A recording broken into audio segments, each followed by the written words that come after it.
अस्सलामु अलैकुम भाई और बहनों, उम्मीद है आप सब खैरियत से होंगे।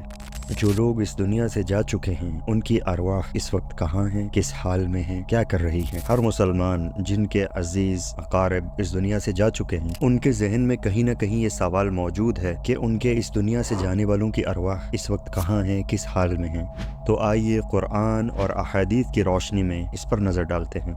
वैसे तो कुरान मजीद में वाज़े तौर पर नहीं बताया गया कि मरने के बाद रूहें एक दूसरे से मिलती हैं या नहीं, लेकिन कुछ उलमा ने कुरान और हदीस से इशारे निकाले हैं जो इस बात की तायद करते हैं। जैसे कि सूरह अन-निसा वर्स 69 अल्लाह सुब्हानहू व तआला इस आयत में फरमाते हैं, जो भी अल्लाह और उसके रसूल की फरमा बरदारी करे वो उन लोगों के साथ होगा जिन पर अल्लाह ने इनाम किया, जैसे नबी, सिद्दीकीन, शुहदा और नेक लोग। ये बेहतरीन रफीक हैं। इब्नुल क़य्यिम अपनी किताब रूह में बताते हैं कि ये साथ दुनिया में, बरज़ख में और जन्नत में भी होता है, क्योंकि इंसान उन्हीं के साथ होता है जिनसे वो मोहब्बत करता है। नंबर 2 सूरह आले इमरान आयत 169, इसमें अल्लाह सुब्हानहू व तआला फरमाते हैं, जो लोग अल्लाह की राह में कत्ल किए गए उन्हें मुर्दा न समझो, बल्कि वो अपने रब के पास जिंदा हैं और रिज़्क पा रहे हैं। मजीद बताया गया है कि वो अल्लाह की खुशखबरियों का इंतजार करते हैं और उन लोगों की आमद की तवक्को रखते हैं जो अभी उनके पास नहीं पहुंचे। ये इंतजार इस बात की तरफ इशारा करता है कि वो दीगर मोमिनीन की रूहों से मिलने की तवक्को करते हैं। चलिए अब देखते हैं कि अहादीस में हमें इस बारे में क्या मिलता है। अबू हुरैरा रदियल्लाहु अन्हु फरमाते हैं कि नबी करीम सल्लल्लाहु अलैहि वसल्लम ने मोमिन की मौत के वक्त के अमल को बयान किया और फरमाया, रहमत के फरिश्ते आते हैं और रूह को ले जाते हैं, उसकी तारीफ करते हैं और इस रूह की खुशबू को नोट करते हैं, और फिर इस नई और पाक रूह को दूसरे मोमिनीन की रूहों के पास लाया जाता है। जब ये अरवाह नए आने वाले से मिलती हैं तो वो इतनी खुश होती हैं जितना कि कोई तवील इंतजार के बाद किसी अजीज से मिलता है। नबी सल्लल्लाहु अलैहि वसल्लम ने फरमाया कि मरने वाले मोमिनीन की रूहें नई रूह से दुनिया में मौजूद लोगों के बारे में पूछती हैं। अगर नई रूह किसी के बारे में बताती है जो पहले ही फौत हो चुका है लेकिन वहाँ मौजूद नहीं है, तो वो समझ जाते हैं कि वो शख्स किसी और हालत में है, जिसका मतलब है कि आजाब में मुब्तला रूहें इस तरह की मुलाकात की सहूलत से महरूम होती हैं। तो कुरान और हदीस से हमें जो इशारे मिलते हैं उससे तो ये पता चलता है कि अरवाह एक दूसरे से मिलती हैं, लेकिन वो मिलना डिपेंड करता है कि उन्होंने दुनिया में किस तरह के अमल किए। अगर अच्छे अमल किए तो वो एक दूसरे से मिलेंगे, लेकिन अगर बुरे अमल किए तो उनका ठिकाना बुरा होगा। नबी पाक सल्लल्लाहु अलैहि वसल्लम ने एक हदीस में फरमाया कि नेक लोगों को जन्नत की खुशखबरी देने के बाद सुला दिया जाता है और फिर उनको क़यामत के दिन उठाया जाएगा। जहाँ तक नेक लोगों की रूहों के सो जाने या जागते रहने का सवाल है, इसके बारे में मालूमात बहुत कम है। इस बारे में उलमा का कहना है कि मुमकिन है रूहें कुछ वक्त के लिए सरगर्म रहें और फिर आराम करने के लिए कहा जाए, मतलब उनको सो जाने के लिए कहा जाए। हो सकता है उस आलम में इनकी सरगर्मियां, इनकी एक्टिविटीज जो हैं वो दुनिया में इनके ईमान की सतह कैसी थी। जैसे कुछ लोगों का ईमान बहुत मजबूत होता है और कुछ लोगों का ईमान बहुत कमजोर होता है। जैसे कि शुहदा हमेशा जिंदा रहते हैं और नबी अपनी कब्रों में जिंदा हैं। फिर वही बात कि दुनिया में उनका ईमान किस लेवल पर था। खुलासा ये है कि कुरान और हदीस से निकाले गए शवाहिद से जाहिर होता है कि मरने के बाद खुसूसन नेक लोगों की रूहें एक दूसरे से मिलती हैं और बातचीत करती हैं, और इन रूहों की ये मुलाकात खुशी का बायस बनती है और दुनियावी जिंदगी की रफाकत का तसलसल है।